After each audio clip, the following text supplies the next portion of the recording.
Oke, selamat bertemu lagi. Kita akan berbincang santai tentang tren pergeseran geopolitik internasional dewasa ini. Ini yang sangat menarik. Banyak sekali masyarakat kita seakan-akan menganggap bicara tentang geopolitik itu ngeri-ngeri sedap. Padahal Bung Karno pada tahun 1965 mengatakan, satu bangsa yang kuat, kalau tidak berdasarkan pengetahuan geopolitik, itu tidak mungkin tercapai. Jadi, jika ingin menjadi bangsa yang besar, kita harus paham tentang geopolitik. Biar dia gak ngeri, kita bicarakan secara santai. Santai-santai aja nih. Contohnya, ya Presiden Amerika yang terangkat selama ini sebagai polisi dunia juga menanggapi tren sekarang ini pun dengan santai-santai aja, ya kan? Donald Trump ini. Awalnya dia nampak galak, bahasa Medannya ngemop mitra-mitra dagangnya. Itu kan hari tiba-tiba menarik lagi ucapannya, ngemop lagi. Tapi akhir-akhir ini kita lihat itu semakin lembut terhadap Cina. Ini maksud saya terbun. Ini pastikan ada alasannya kenapa Trump begitu melunak lagi kepada Cina. Berarti kan ada suatu hal yang dipertimbangkan sehingga bisa melunak lagi kepada Cina. Ini kan menarik ini. Sementara kita tahu sejak Perang Dunia Kedua, Amerika ini dengan negara manapun tidak ada takutnya. Tapi kita lihat di perang terakhir ini kok dia gak melunak terhadap Cina ini. Apakah ini salah satu indikator bahwasannya memang ada tren kemungkinan terjadinya pergeseran kekuatan geopolitik internasional dari barat ke Asia Pasifik? Gimana kira-kira menurut pandangan Bung Sam ini? Kajian dengan tinggi kondisi ekonomi yang marak sekarang dengan istilah perang tarik tadi itu ya. Kalau kita sederhanakan lah ya kan semua tadi dah kembali kepada omongan Bung Daud. Kurang ngeri ini agak panasnya. Coba aja kita lihat Semakan ini namanya. Gak ceket. Jadi gini, apa namanya? Kan bicara tentang geopolitik. Geo itu kan bumi, geografi, mau nggak maunya politik terkait dengan letak, terkait dengan geografisnya. Semua kan kira-kira begitu. Kalau mau sederhananya, mungkin pas zaman-zaman SD lah, kita kan sepantaran sama muda kan. Kalau dulu kan disebut keunggulan Indonesia, kan dibilang zaman-zaman dulu dibilang Jamrud Khatulistiwa. Baru kemudian keunggulan Indonesia adalah terletak di antara dua benua dan dua samudera. Dulu pas anak-anak itu kita di SD. Iya kan masih disebutkan begitu ya. Apa maknanya? Waktu itu kan kita nggak mengeksplor. Sebetulnya secara sederhana kan mungkin lebih enak kalau kita lihat ini secara peta dulu mungkin enaknya. Lihat secara peta. Indonesia kan ungkapannya kan Jamrud Khatulistiwa. Jamrud. Kenapa Jamrud? Karena Indonesia itu hijau. Ini dia. Dibantu sama manajer kita udah ada petanya. Jadi ini coba lihat ya. Di sebelah sini, maka tadi aku buka jaket gitu. Sebelah sini ini kan samudera India. Ya kan? Samudera Indonesia kalau zaman-zaman apa di Brunei kan lewat batas India. Sebelah sana itu kan Pasifik. Nah, sebenarnya kan ini kan Laut Cina Selatan. Kenapa kita dibilang ngeri di situ kan? Nah, inilah dia. Kalau dapat peta Asia aja enak lagi kan. Sebelah sini, ini kan India. Secara sederhana cuma kita itu. Berapa jumlah penduduk India? 1 miliar lebih lagi. 2 miliar. Sebelah sini, Cina. 1 miliar lebih gitu. Dari zaman dulu sampai zaman sekarang, tetapnya namanya itu kan, kalau di ungkapan Bung Karno sendiri juga kan, persoalan dunia ini adalah persoalan rezeki. Waktu zaman dulu itu belum ada istilah ekonomi. Apa namanya belum dikenal. Masalah rezeki. Rezeki apa? Rezeki. Itu loh dia kan. Kalau di Cina ini kan banyak juga produk sutra dan semuanya. Di India juga macam-macam. Di Indonesia ini yang disebut jamur khatulistiwa. Ini kan Indonesia ini kan adalah daerah yang di khatulistiwa yang paling hijau. Hijau. Banyak segala macam produk-produk pertanian. Istilahnya produk rempah dan lain sebagainya. Apapun ceritanya dulu kan dunia perdagangan. Bayangkan lah. Dengan jumlah sebesar ini, untuk 2 miliar ini, kok tambah Indonesia zaman sekarang kan hampir 280 juta. Udah berapa jumlahnya? Coba lihat. Ketika ada perdagangan, jalurnya lewat mana? Ini dia. Jadi kalau dari India di sini naik kapal, kemana dia lewatnya? Kan kemari. Kalau mau ke Cina, mau tukar-tukaran barang atau apa, kan lewat sini kan? Dulu itu yang disebut jalur sutra ya. Jalur sutra laut. Jalur sutra darat kan ini ada tadi. Dari sini lagi sampai ke, sebenarnya dari sininya lagi sampai ke apa? Cuma ini loh. Lewat sini, kemudian lewat sini dia kan? Lewat ini. Inilah dia menuju ke Cina. Nah di sinilah ada Champa, di sini Vietnam kan ini bagian dari Champa nih bukan? Sinilah dia. Makanya coba lihat zaman kejayaan Indonesia, zaman kejayaan Nusantara itu kapan? Kalau di abad ke-8 ke-9 itu kan, abad ke-8 ke-9 ini kanlah dia kejayaan Sriwijaya. Sriwijaya dikenal sebagai negara maritim, negara laut. Memang ini dia menguasai jalur utama. Kan ini dia. Inilah dia kalau secara geopolitik kita lihat. Jadi dari sana pun, katakanlah mau dari Hawaii, mau dari Cina, dari siapa, ini kan lewatnya dari sini juga semua. Maka sebagian ada yang kemari. Kalau mau ngambil rempah, kemari dulu. Baru kemari. Dan ke sini. Kan itu, lewat sini.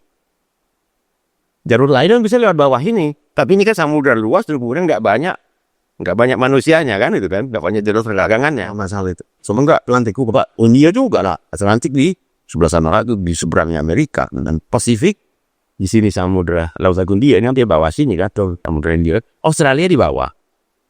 Mau lewat mana dia Australia? Boleh lewat sini. Kalau kayak misalnya Indonesia berada dengan Australia, maka Indonesia selalu takut sama Australia selalu takut sama Indonesia. Dari mana jalurnya kalau ditutup Indonesia semua? Kalau lewat bawah sini kan bahaya dia jalurnya.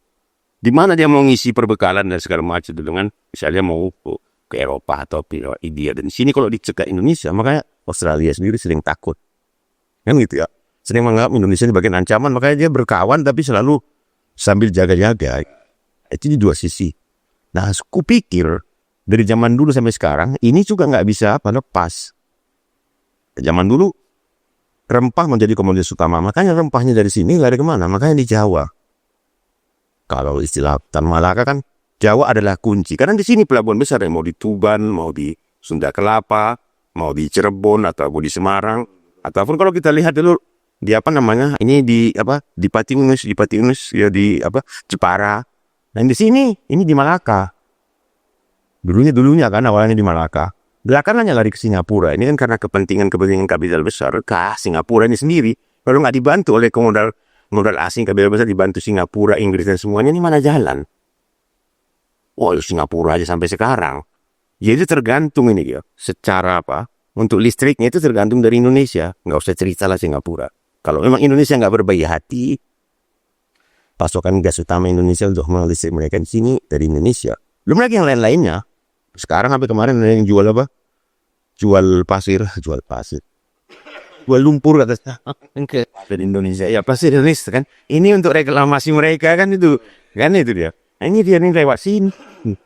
Coba lihat dari mulai sejarah kemunculan negara kerajaan pertama di Indonesia ini kerajaan Kutai.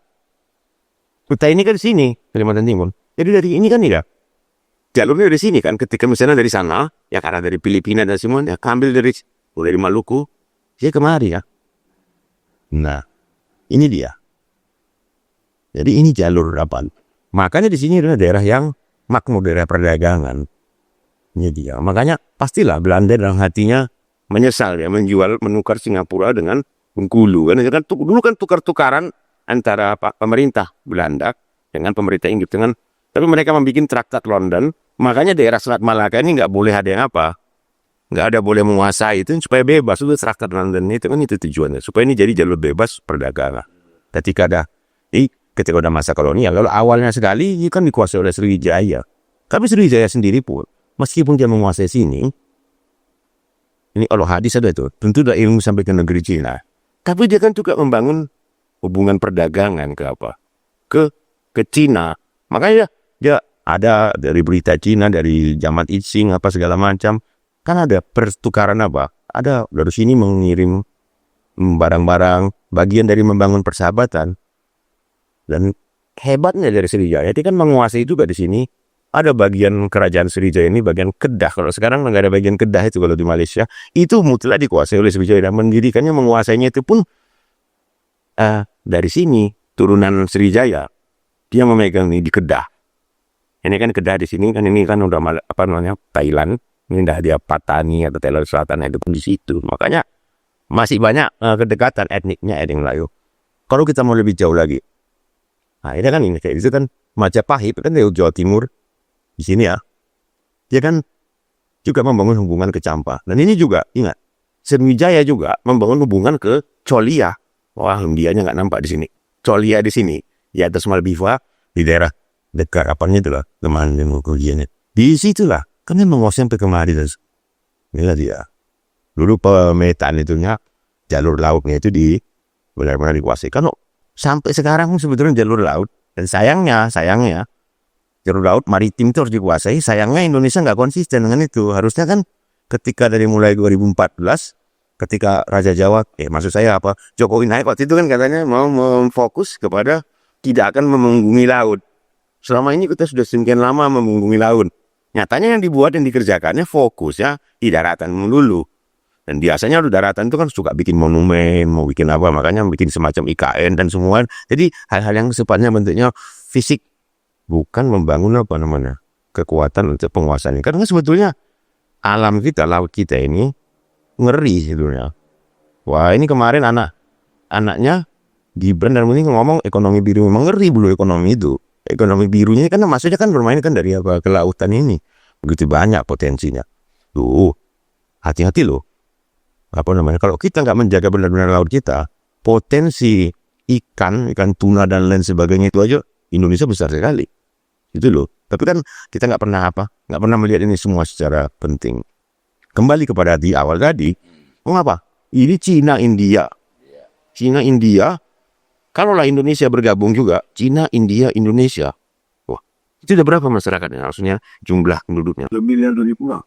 Udah hampir 3 miliar. Nah, ini kaitannya dengan BRICS tadi nih kan. Mau apapun ceritanya, Trump itu kan ribut, mulai bikin macam-macam. Dari mulai dia naik yang tahap yang sekarang kemarin itu, dari mulai ada BRICS itu kan dia mulai macam-macam kan. Sehabis Indonesia gabung dengan BRICS dan semua, ini kan dia mulai macam-macam, mulai aneh-anehnya kan di situ. Coba lihat, BRICS. Brazil berapa penduduknya? Sekitar 90-an juta, 100 juta, Brazil kan? Kan itu ya. Rusia berapa penduduknya? Enggak. Hampir 100 juta juga. Tadi kan masuk India kan itu kan? Cina masuk. Baru di sini Afrika Selatan, South Africa kan? Berapa penduduknya? Belum lagi yang lain-lainnya, termasuk Malaysia ikut-ikutan masuk, Vietnam ikut masuk. Bayangkan itu. Berapa jumlahnya? Dan ini kan pasar. Pasar itu siapa yang memimpin? Ya, itu. Apapun ceritanya, kalau kita lihat, kalau kita berpikir dari sisi itu, apapun ceritanya, ekonomi Cina ini kan ngeri sekarang. Dan dia yang paling besar. Oh, ini ceritanya agak ngeri. Ya, tapi memang begitu. Ini ya potensinya itu pun begitu kan. Cina penduduknya nomor 2 besar. Sekarang India paling besar. Yang besar India.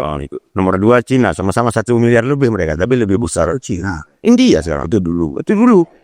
Karena Cina dengan kebijakan apa? Kebijakan satu keluarga, 1 anaknya itu kan memang berhasil menekan. Kalau India kan nggak ada kebijakan itu.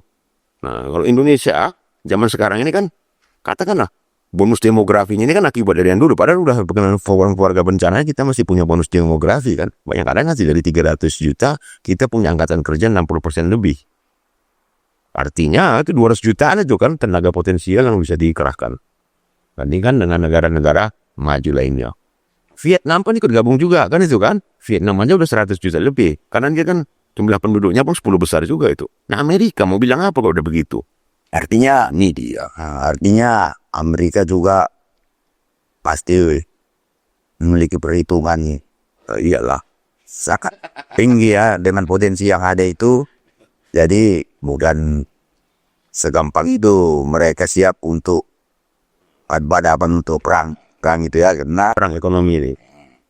Artinya di sini loh, saya bilang dengan jumlah sekian banyak kan ini tetap tadi secara geopolitis ini daerah ekonomi yang paling padat. Sekarang ini daerah yang selatan ini yang paling penting, dan kemudian ini arah Pasifik. Tengok aja jumlahnya ini, manusianya udah berapa semua, dan potensi sumber daya alamnya. Contoh kasus lah. Kalau lebih ke sana, fosfor di dunia itu di mana adanya? Fosfor itu sangat dibutuhkan untuk pertanian, untuk menghasilkan buah, hasil panen butuh fosfor. Nanti dalam bentuk ini secara pertanian dalam bentuk HPO4 ataupun H3PO4. Nanti dia itu yang jadi pupuk fosfat itu sekarang. Itu di daerah apa? Daerah Solomon, di daerah apa? Pasifik itu, daerah Pasifik yang kecil-kecil itu. Cobalah buka nanti bagaimana negara, ada satu negara semacam Solomon, itu orangnya obesitas, tapi dulu dia bagian-bagian yang terkaya di dunia dulu. Pendapatan per kapitanya itu tertinggi di dunia juga, masuk dalam dalam 10 besar tertinggi di dunia.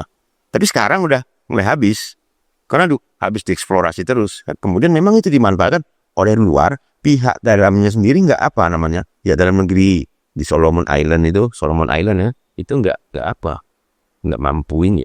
Nah, kalau Indonesia, jelek-jeleknya negara kita, ibaratnya nggak usah ada hubungan ekonomi dengan mana-mana pun, kita masih bisa memenuhi kebutuhan sendiri. Mau apa coba? Mau apa kebutuhan apa? Meskipun nggak dalam jumlah besar, tapi ada, dan bisa tetap hidup dan terjalan. Ini aja, lihat aja zaman sekarang ini, Indonesia adalah produsen sawit terbesar di dunia. Mau jadi apa? Dari sawit, mau bisa turun jadi bahan bakar udah oke. Sekarang aja udah untuk diesel, biodiesel segala macam itu udah sampai B50 katanya, bahkan nanti udah ada penelitiannya semua kan, untuk jadi mau bikin premium pun sudah bisa. Di Indonesia lagi panas bumi itu paling banyak. Indonesia ini ring of fire dan termasuk negara yang paling banyak vulkaniknya. Ini Indonesia punya potensi yang besar untuk tenaga panas bumi, tenaga air, berapa banyak air terjun, berapa banyak ini semua masalahnya belum dimanfaatkan. Memang kita secara teknologi belum ini kan. Nah, hebatnya Cina itu kan mereka punya program yang jelas di masa peralihannya ketika Deng Xiaoping dengan program catat kutipnya reformasinya lah, melakukan reformasi. Akhirnya kan dia melesat. Padahal kalau dibandingkan di tahun 80-an aja, Cina masih masih setara lah. Bahkan di bawah Indonesia kalau nggak salah. Kita katakanlah setara. Tapi kemudian dia melesat maju kan. Bedanya kita kan mengalami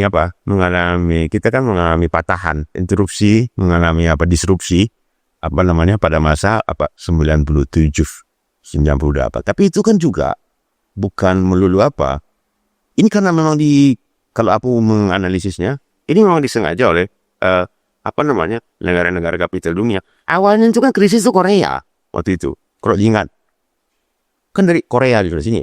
Baru kemudian tahun 96, 97 akhir, 96 akhir, 97 awal itu Korea.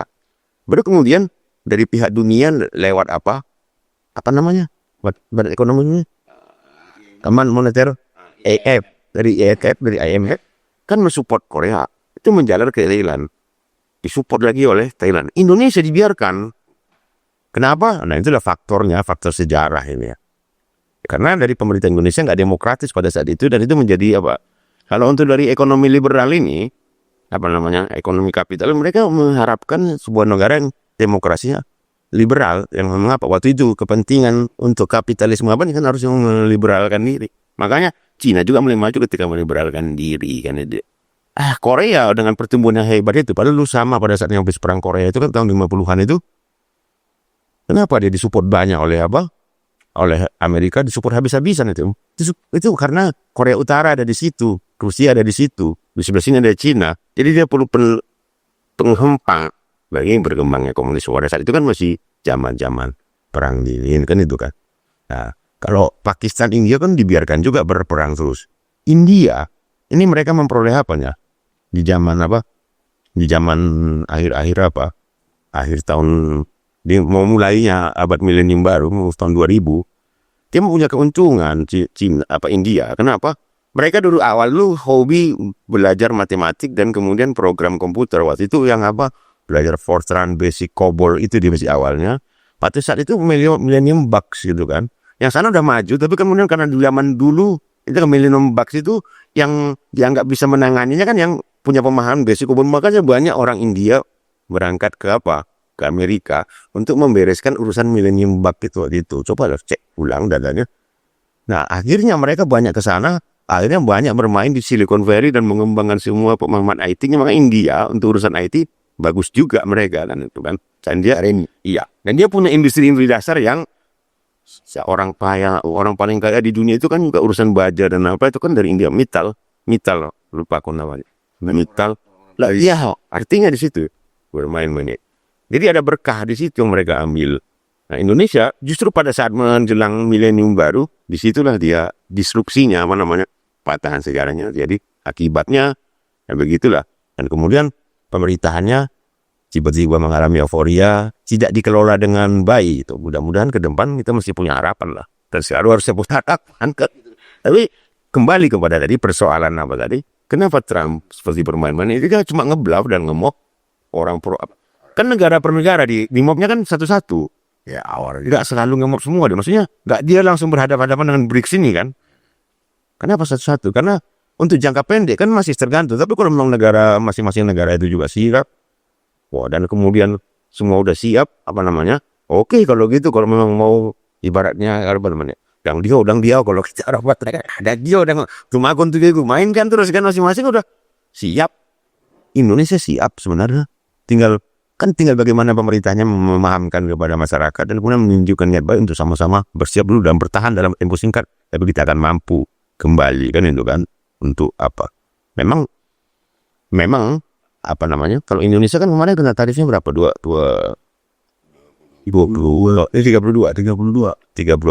Kalau kita lihat nih kelakuan 32.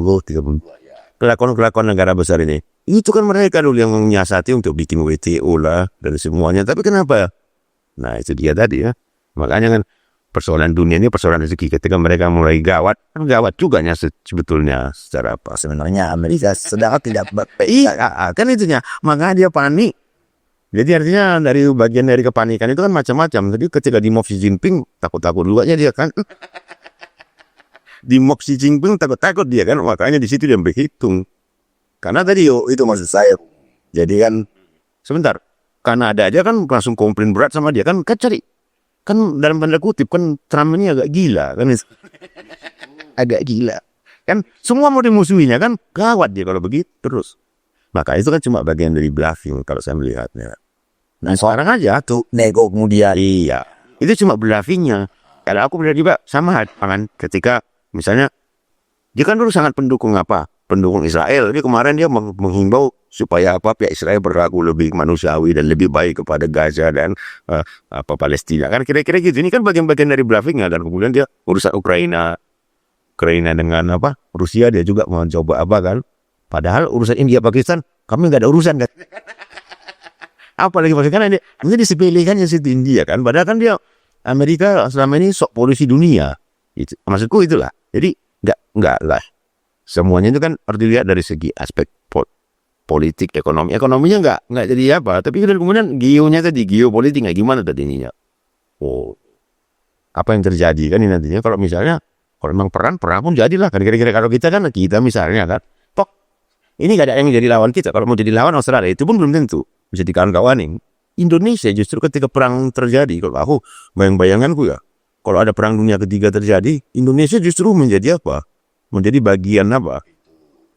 Artinya bagian yang dibutuhkan oleh semua negara. Di situ justru ketika ada perang dunia ketiga, Indonesia menjadi semacam negara netral tempat bermain itunya semua. Artinya spekulan pasti banyak di sini nantinya. Kenapa kalau perang kecuali pakai nuklir, kan ini semua tetap butuh jalur laut, baru logistik dan semua. Kebetulan Indonesia kan lalu lintas perdagangan dunia kan. Nah itu dia poinnya tadi kan. Indonesia maju dia kan lalu lintas perdagangan dunia. Justru aku salutnya dulu sama apa? Sama waktu itu ya presiden Filipinanya Macapagal. Waktu itu kan Mapilindo. Malaysia, Filipina, Indonesia. Kan coba kan Malaysia ini yang selalu berkhianat. Malaysia ini sebenarnya, kalau jadi Mapilindunnya itu, bayangkanlah, ini wilayah ini semua kan dikuasai bersama. Katakanlah federasi Mapilindo, tetap Malaysia ada, tetap Filipina ada, tetap Indonesia ada, tapi federasi. Ini kan berarti kan ada bagian, kalau namanya federasi, dengan itu kan semacam federasi yang mau dibikin itu. Katakanlah mau jadi bosnya gantian bergiliran ibaratnya kayak ASEAN. Kalau ASEAN mau dikuatkan pun semacam itu. Tapi kan ini nggak sama pandangannya. Kalau itu jadi, jangan-jangan belakangan Vietnam pun ikut. Karena Vietnam ini secara geopolitis pun ngeri. Coba bayangkan, ini viral kalau terjadi. Vietnam dari utara sampai selatan ini jalur pantainya berapa luas itu? Utara selatan loh, ini kan Vietnam selatan, ini Vietnam utara. Dan mereka dari segi apa mirip Indonesia, dari hasil pertanian dan semua. Dan mereka ini di utaranya Vietnam, dia tuh bisa 4 musim. Kayak Cina dia. Jadi, tapi lihat nih. Artinya kalau Vietnam lebih serius, sebetulnya dia pun juga bisa jadi apa? Nah kan semua kan Laut Cina Selatan. Laut Cina Selatan ini kenapa selalu ribut? Laut Cina Selatan ini kan selalu ribut. Vietnam, Cina, kan di atasnya ini Cina ya. Vietnam, Cina, Filipina, ini selalu ribut. Ini kan jalur ekonomi. Tuh. Itulah dia. Makanya, mengapa itu penting? Ini kan jalur penguasaan, mau pintu gerbang kemana? Mau ke Pasifik. Mau ke Eropa, kan lewat sini jalurnya. Kemana-mana. Ya itu, ya karena tuh ke Afrika ya kan ini. Inilah yang hebatnya Indonesia ini sebetulnya. Nantinya Cina punya kepentingan besar terhadap Indonesia. Keamanan jalur sutra ini tadi ya. Jalur sutra, jalur rempah lah sebetulnya kan. Kalau dulu kan jalur rempah ya, boleh juga sebetulnya. Cina ngomongnya jalur sutra laut. Kita bilang, Indonesia suka bilang jalur rempah. Ini kan bagian dari apa? Karena Indonesia yang paling banyak rempah. Karena dulu pelautnya di sini.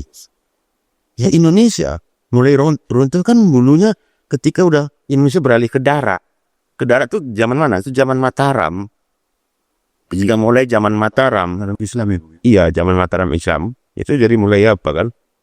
Senopati ing alogo saidin panadagama kan itu kan mereka kan memainkan ini. Makanya dulu juga padahal sebelumnya waktu di sini ada Mataram, di sini ada Jepara kok pelajaran. Ini kan di Pati Ulus memapakan jalur laut bagaimana membebaskan Malaka, Pati Ulus supaya iya Jepara. Ya Demak Jepara kan sebelah-sebelahan. Kali Nyamat juga sini kan mereka ini cuma baca misalnya di novelnya siapa, biar lebih enak bacanya kan karena ada aspek ininya. Bacanya biar enak, kalau baca sejarah kan capek itu. Harus balik kan jelas ini. Bagaimana di Pati Unus membantu membela Malaka ketika waktu itu dibombardir atau dikuasai Portugis kan perang-perangan di situ. Wah ini lebih menarik lagi nih sebenarnya. Sebetulnya di situ diceritakan dalam beberapa catatan sejarah kapal-kapalnya di Pati Unus itu besar-besar semua. Tapi di situlah kegagalannya. Kenapa? Udah biasa di sini orang Sriwijaya, Majapahit dulu kapalnya besar-besar. Kenapa? Kapal dagang. Kan mengangkut itu semua. Dan kapal-kapal Indonesia itu dulu sangat bagus. Kenapa? Karena terbuat dari kayu jati. Itu kan kayu jati dianggap kayu yang paling apa? Thickwood lah kalau kata orang-orang Inggris. Ini kayu bagus. Hanya saja ketika perang di sini kapal kita kebesaran. Kapalnya di Pati Unus ya dibanding kapal Portugis. Jadi susah bermanuver kapal-kapal di laut kalau besar kan payah melok. Nah, di situ waktu itu kan kalahnya karena dibakar. Jadi artinya dengan kapalnya bisa bermanuver, ada pembakaran apa? Kalahnya itu karena dibakar tuh. Setelah di armadanya di Pati Unus kalah, dia pulang lagi apa?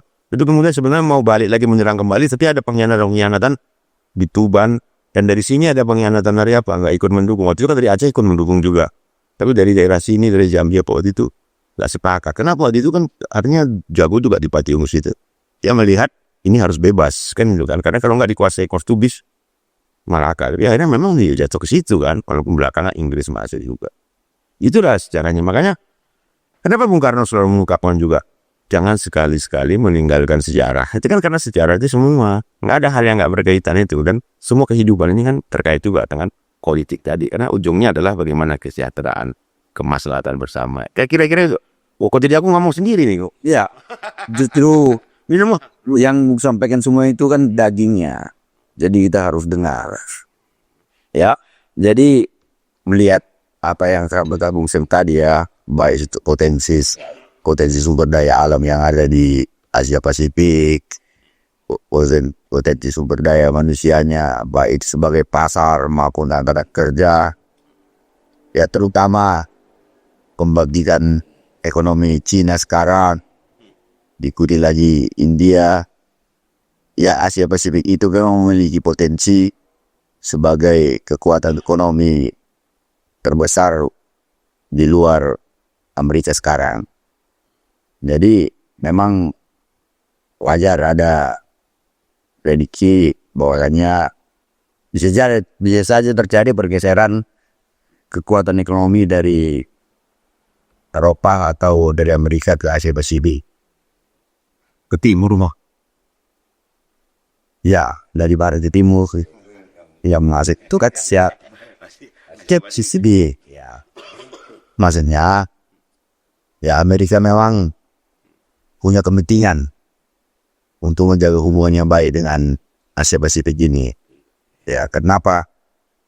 Ya Amerika juga punya kepentingan besar terhadap sumber daya, baik sumber daya alamnya yang ada di Asia Pasifik ini, termasuk lalu lintas laut, di mana menurut data 80%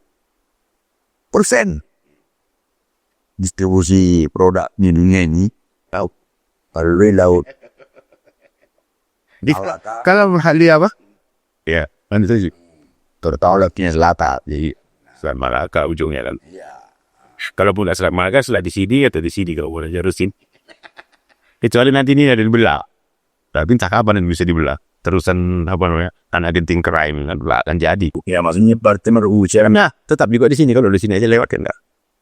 Jadi alternatif. Menurut kebijakannya buat betapa strategisnya posisi Indonesia itu ya.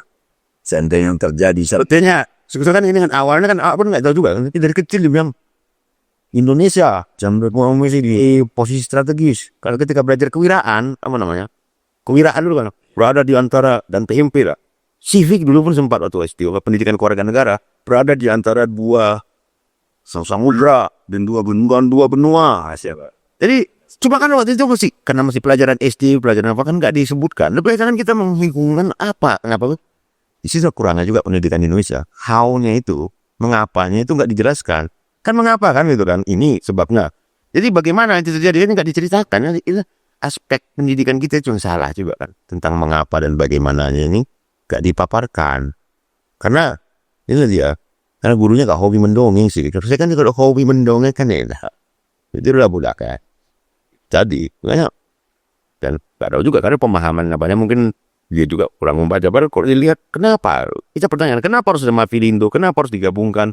Makanya dulu kayak model Tan Malaka dia kan asli ya model-model Indonesia sampai Australia nih mau dipegang kan itu lebih ngeri sebetulnya kan kalau memang kita berpikir ekspansionis ini semua ini kan sebenarnya bagian dari Nusantara. Filipina sendiri kan Moro dan sebagainya sebelah sini tuh kan dikuasai apa kalau kita lihat dari negara kertagama kan ini yang diabad di bagian dari Majapahit itu dulu sempat bagian dari jajahannya termasuk di sini sampai ke Campa kan daerah sini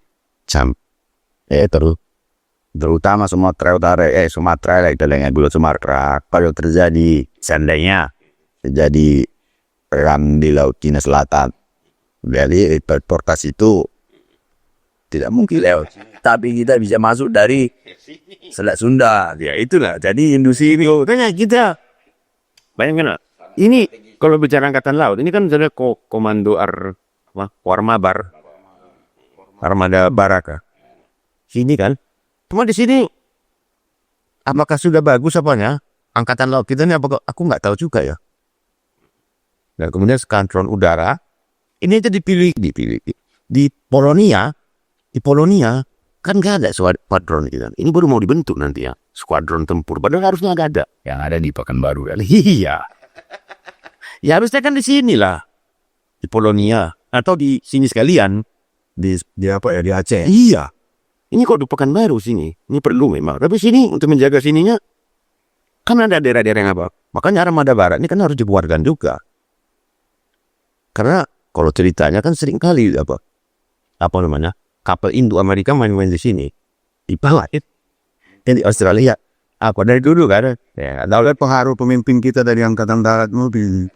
Kalau dari Angkatan Laut tadi pemimpinnya kan mungkin paham dia konsepsi maritim itu. Angkatan rawa-rawa aja lah. Nah, begitu. Itu jadikan angkatan rawa-rawa. Nah sekarang kan yang jadi masalah Bang, mampukah Indonesia bermanuver dan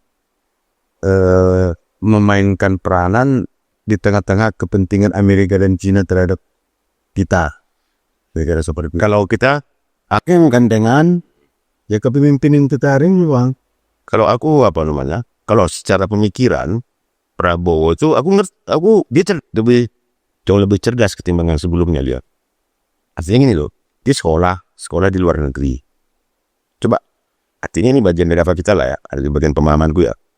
Coba lihat dia ketika dia berpidato atau berbicara bahasa Inggris, sepertinya presiden kita berpikir pakai bahasa Inggris. Lebih teratur, lebih runtun dari ketika pakai bahasa Inggris. Yang aku lihat. Dan dia sebagai jenderal, dia punya pemahaman geopolitik. Makanya terlepas dari apapun kan, hanya saja kan ini perlu kita lihat juga nanti ke depannya. Dia tetap paham dengan geopolitik. Maka dia selalu ngomong, kita punya duit, dia paham potensi Indonesia ini, dan dia tahu apa yang bisa dikelola, apa yang bisa dieksplor dari Indonesia untuk kemajuan masyarakat. Hanya saja orang-orang yang dipercayanya apakah memang itu, dan apakah dia bisa mendengar apa yang dia. Karena dia pembaca buku loh Prabowo. Karena ada ceritanya katanya waktu pos dia lagi membaca bukunya pada saat dia selalu membaca buku, dan dia kan sekolah di luar, dia juga sering keluar, ibaratnya sekolah-sekolah kemiliteran dia mau ke luar negeri Amerika, dia kan pasti membahas ini semua. Dan dia punya bisnis yang artinya dia punya pemahaman. Tinggal saja kan itu kan orang-orang ataupun katakanlah dalam tanda kutip koalisinya ini apakah memang betul-betul yang memang peduli dengan Indonesia, ataukah hanya berpikir kepentingan, berpikir pendek untuk kepentingan sesaat, kepentingan ini ya, apakah berpikir untuk keindonesiaan? Itu yang kacaunya di sini. Makanya di situ yang membuat ini bisa gagal. Cuma kadang-kadang kan dia nggak tahu juga kan, karena udah 4 kali kalau kuliah kan, kadang-kadang dia berpikir maunya cepat, ini mau berjalan cepat. Karena satu hal yang salah di situ adalah kan dia kan biasa di militer, sistem komando semua sekali perintah. Padahal ini kan mengatur masyarakat banyak tidak seperti itu. Ada kebiasaan-kebiasaan di militer dengan komando ini harapannya jalan semua baik ke bawah. Padahal di sini sana bisa jet kan itu kan, nanti ketika udah sampai di teknis-teknis di bawahnya. Nah disinilah sebetulnya katakanlah dari pihak pemerintahan dan katakanlah dalam hal ini Presiden Prabowo mesti menempatkan orang-orang yang benar-benar yang punya pemikiran semacam itu, pemikiran jauh ke depan, orang-orang yang memang punya kepentingan untuk Indonesia tadi. Makanya dalam pembicaraan yang lalu kan aku katakan ya berdoalah kita supaya Prabowo Subianto dia memang berpikir memang benar-benar untuk ke Indonesia, memang dia dengan jiwa kesatria dan dua patriotnya itu yang keluar dari usia tua ini. Tentang prospek ke depan, saya lihat wakil presiden ini juga berpikir ke depan. Terakhir ini saya lihat beliau banyak bicara tentang bonus demokratik. Itu kan berarti udah berpikir selangkah lebih maju, Berarti saya mengasih itu. Orang ini kita mengasih itu. Terakhir kan masih divisasi. Kita mengasih itu tadi bilang menyambung apa yang saya pakai Mumsem, ya kan? Butuh orang-orang di sekitarnya yang mampu berpikir selangkah lebih ke depan. Nah, wakil presiden saya lihat mampu. Beliau bicara tentang bonus demokrasi, bicara tentang AI. Ini gimana kira-kira tanggapan Bung Mengasih?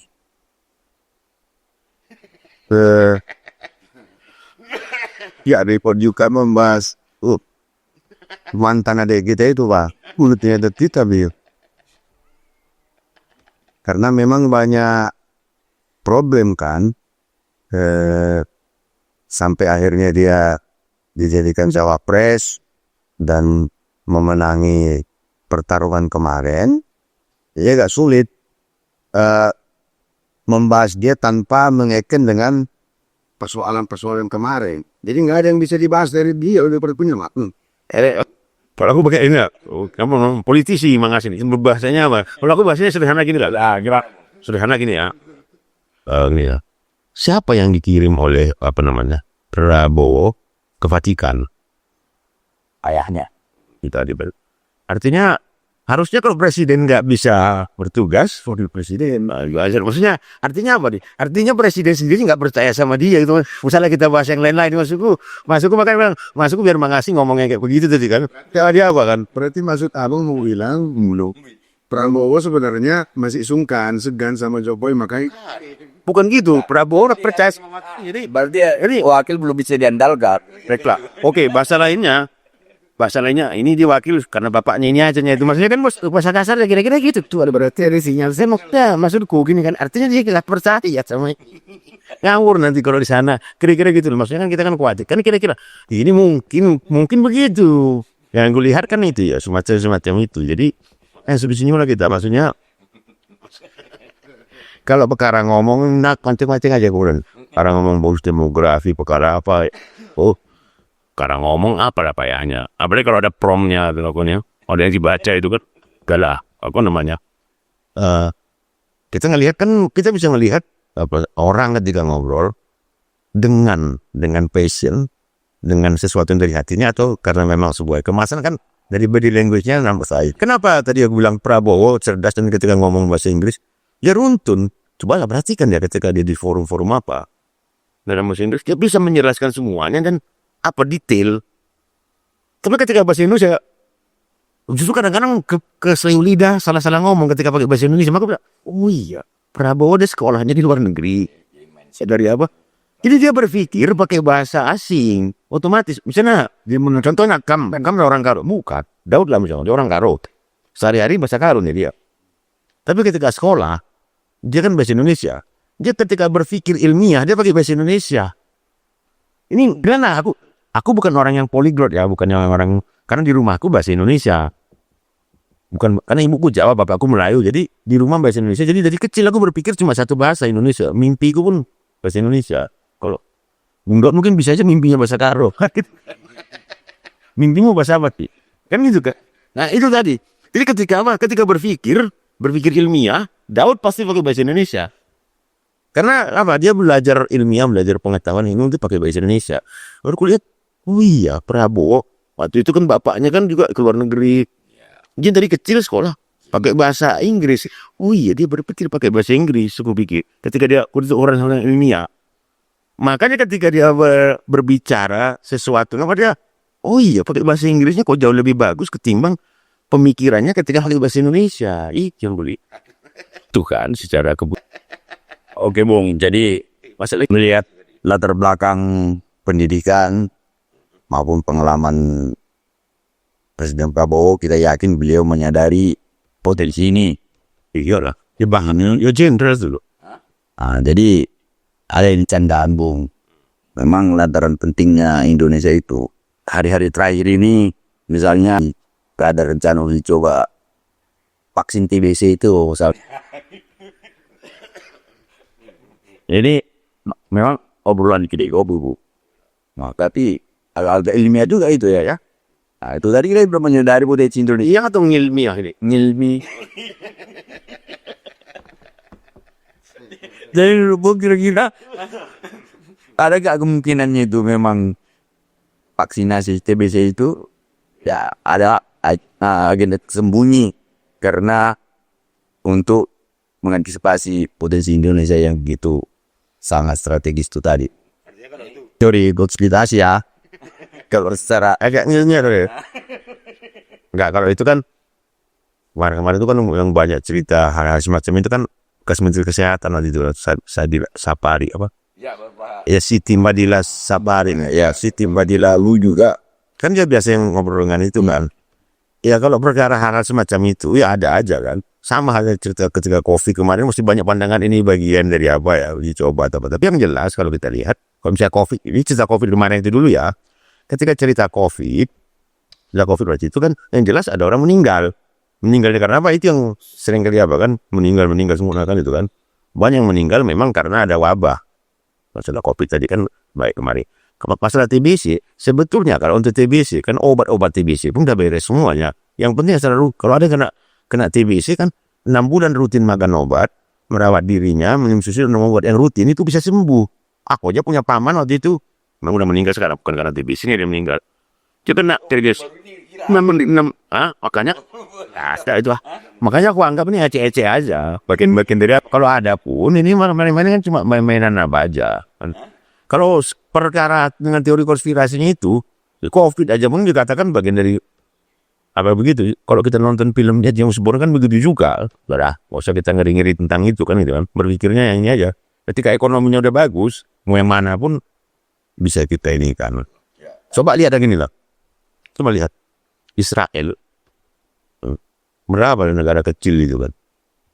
Kecil sih negaranya. Itu pun negaranya baru ada tahun 47. Itu pun tahun 47 itu gara-gara Zionismenya yang dilakukan oleh Inggris atau apa, itu jadi Lebanon.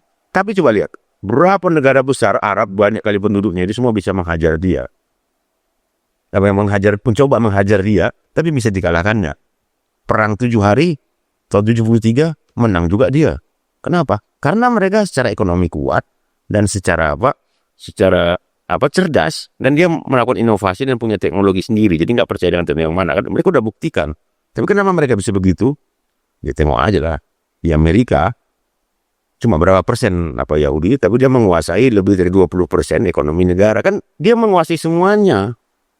Artinya kan dengan program Zionisme kan banyak dana yang begitu besar juga masuk ke Israel. Jadi ini yang perlu dipelajari, yang dipahami. Bagaimana sebuah negara kecil itu dengan kecerdasannya dan kemudian dengan memanfaatkan sumber daya alam dan jaringannya, dia bisa memainkan itu. Kan itu ya. Karena diaspora Israel itu kan ada di seluruh dunia dulu. Mulai di Rusia, di mana-mana ada, dan semua itu biasanya bergerak di bidang ekonomi, dan mereka ini piawai dalam urusan ekonomi. Wah, Rothschild aja tengoklah kan.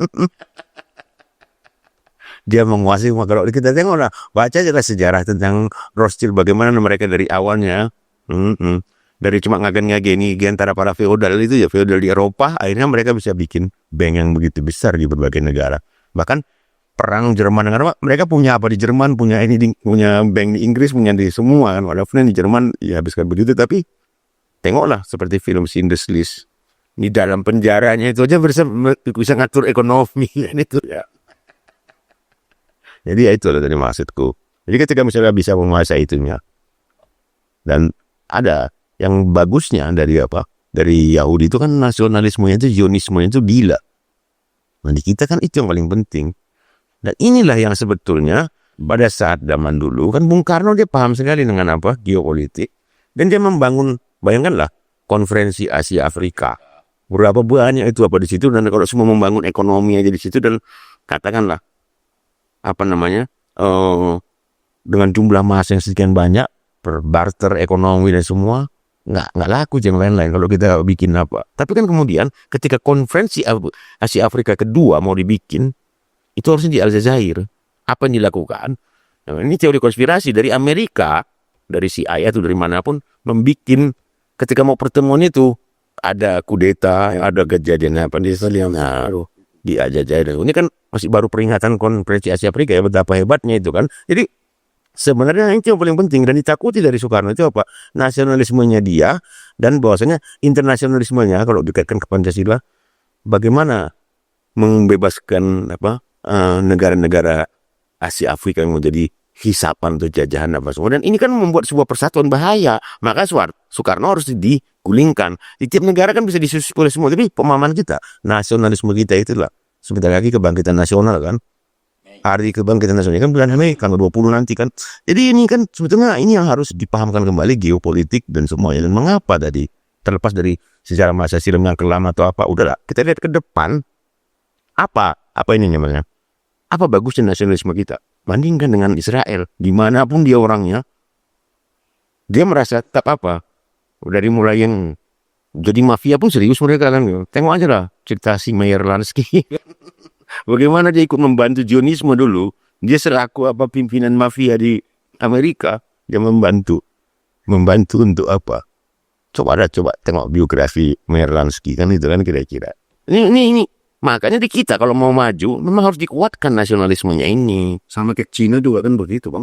Nah, iya. Gimana-mana pun mereka. Nah dulu makanya kayak pas zaman PP10 itu, kenapa ada PP10 itu kan waktu dibuat militer pada masa Bung Karno itu kan pas pemerintahan darurat militer itu keluar PP10 gara-gara Cina memualkan bijaksana semua turunan Tiongkok yang ada di mana-mana itu adalah warga Cina, asal pulang diterima sebagai warganya. Jadi sementara kan Indonesia kan nggak berlaku bipatrida kan, makanya silakan pilih. Jadi kan terkompori begitu. Dan dari sisi lain, gara-gara Amerika ketakutan dengan komunisme macam-macam udah dimainkan kan itu kan. Jadi artinya infiltrasi dari tiap-tiap selalu ada di tiap negara-negara. Makanya udahlah. Begitu banyak kedutaan itu pasti banyak intelijen nih. Jadi kita yang harus paham. Bicarakan apa yang Wilson sampaikan tadi, perlunya nilai-nilai nasionalisme itu ya, itu bisa tumbuh dari kesadaran kita atas potensi yang ada tadi, baik potensi secara geografi, demografi. Saya kira pembicaraan kita malam ini kita sudahi. Terima kasih.